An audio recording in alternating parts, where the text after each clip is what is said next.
Bolton market میں کے M C کی انکروچمنٹ کارروائیاں، دکاندار ذہنی اذیت کا شکار۔ ہمارے بیورو چیف سید عبدالقدیر کے مطابق کے ایم سی کی جانب سے انکروچمنٹ کے خلاف بولٹن مارکیٹ میں گزشتہ 4 ماہ سے جاری مسلسل کارروائیوں نے تاجروں کو شدید ذہنی اور معاشی پریشانی میں مبتلا کر دیا ہے۔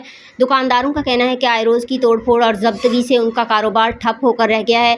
متاثرہ تاجروں کے مطابق ان کارروائیوں میں متعدد مرتبہ دکانوں کے سامنے رکھا ہوا سامان ضبط کیا گیا، جبکہ بعض اوقات بغیر کسی پیشگی اطلاع کے کارروائی کی جاتی ہے، جس سے انہیں نہ صرف مالی نقصان اٹھانا پڑتا ہے بلکہ گاہک بھی بد دل ہو رہے ہیں۔ تاجر برادری کا موقف ہے کہ ان کے کاروبار پہلے ہی مہنگائی اور کساد بازاری کی وجہ سے متاثر ہیں۔ ایسے میں انکروچمنٹ کے نام پر روزانہ کی بنیاد پر جاری یہ کارروائیاں ان کی معاشی تباہی کا سبب بن رہی ہیں۔